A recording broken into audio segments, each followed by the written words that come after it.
Hello, welcome to Painting with Jasmine Rumpel Art. I'm Jasmine and today I'm going to be creating a little ladybug bookmark. I'm a school teacher and it's near the end of the year, so I'm currently in the process of making a variety of bookmarks for my students.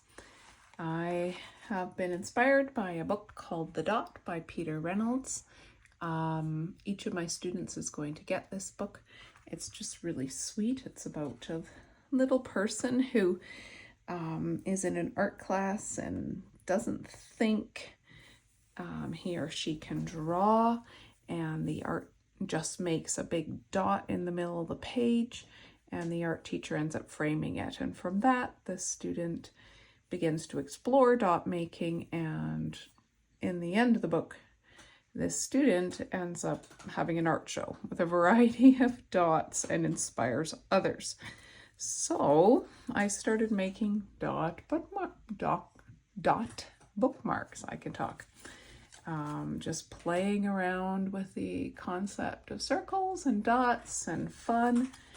And you know, each one I've made for them is different and playful. And my exploration of this has led me now to little ladybugs.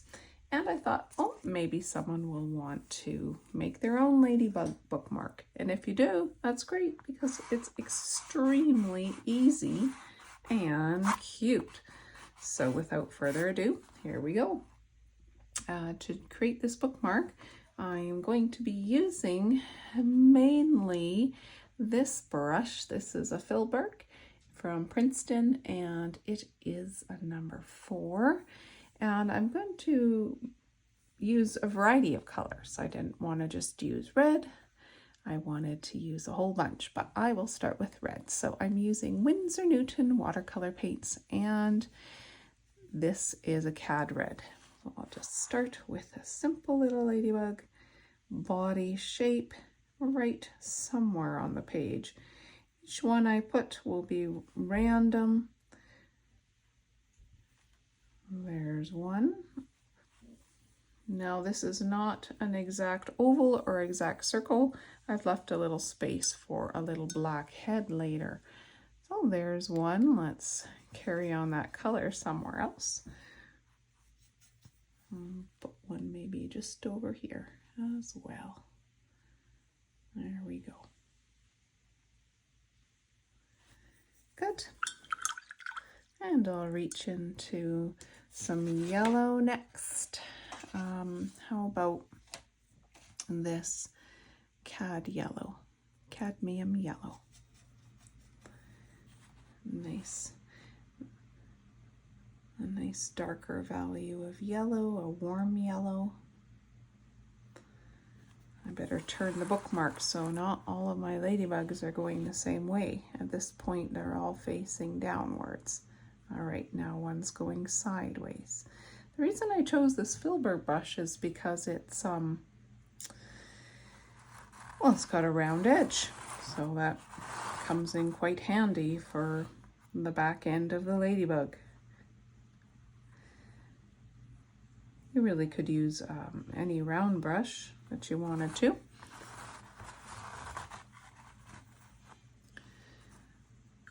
Now I'll zoom in for my next one. Not much of a technique to it, but I'll give you a closer view.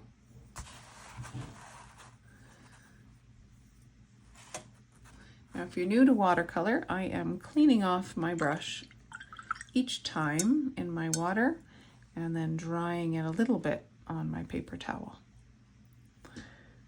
All right, here's a cobalt blue. Maybe I need a little more water to activate that paint. There we go. I'll turn it right upside down. There, I've got my primary colors covered.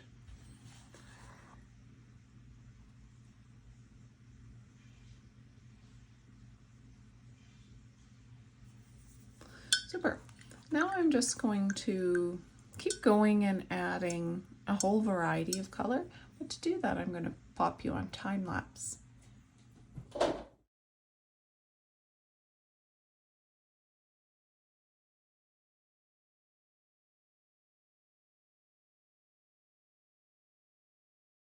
right, so there we've got a bunch of little blobs.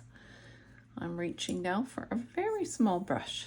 This is actually a round brush, and it's by Windsor Newton, and it's actually a 000. I'm pretty sure you can't see that, but it's got a very fine tip, and I'm going to reach into my Payne's Gray and my Ivory Black, mix them together, and I'll use this little mixture to begin adding a few heads. And for the heads, I just basically do a little half moon and 2 antennae, as simple as that. A little half moon and 2 antennae. I just add a little more pigment.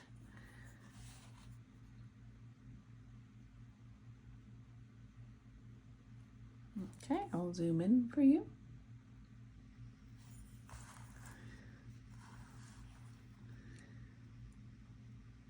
A little half moon and some antennae. I'm really not fussing with it at all.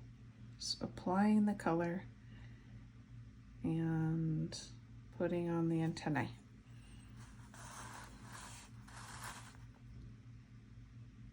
Oh, let's move this over. Sorry, I want to make sure you can see that. Half moon, antennae. Too cute. Now I'm going to go through this entire thing doing the same idea.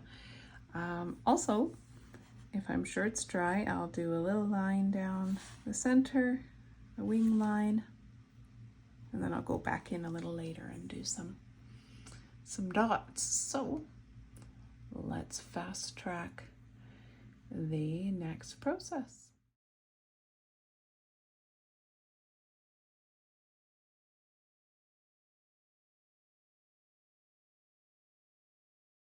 And they're coming along, they're looking so cute. Well, the next part is the dots, and then their little trails that they make. And so I'll do a couple of those, and then for dots, I mean, honestly, just dot. How many? Totally up to you. How big, where, it's all about where your brush wants to go. So there's the dots. Now I'll zoom in. Again, I'm using my very small round brush. Very, very, very fine tip. And I'm using a mixture of Payne's Gray and Ivory Black for these dots.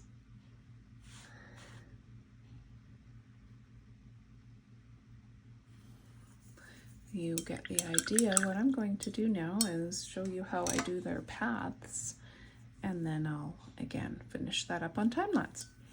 So I'm using the very same color for the paths, but what I have is a liner brush. This is Windsor Newton again.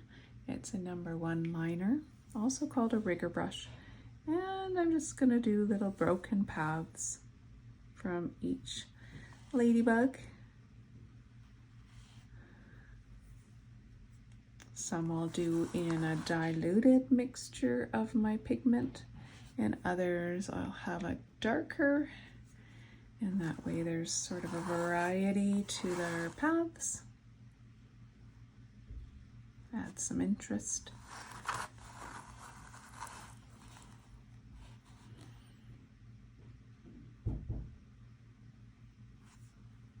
All right, so I ended up stopping the video to have dinner, and when I came back from dinner I decided just to finish off my bookmark, and you can see here I have multiple little ladybug trails, and I think it's rather cute. I'm just going to trim the edges now with this edge trimmer.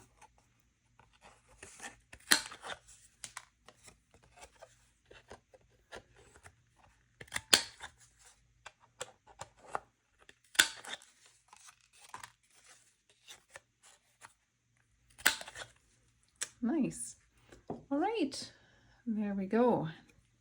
Now, just so you know, on the back of my bookmarks, I put a stamp, and my stamp says handmade by, and then I sign my name, Jasmine Rempel. I laminate my bookmarks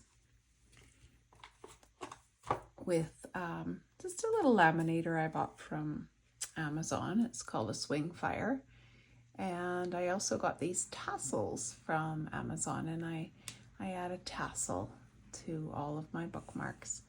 So each student will have a lovely gift from their Mrs. Rempel this year.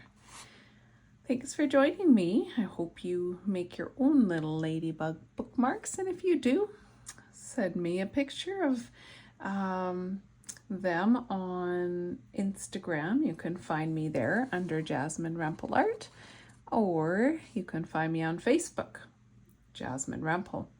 I'd love to hear from you. Enjoy your creating, and bye for now.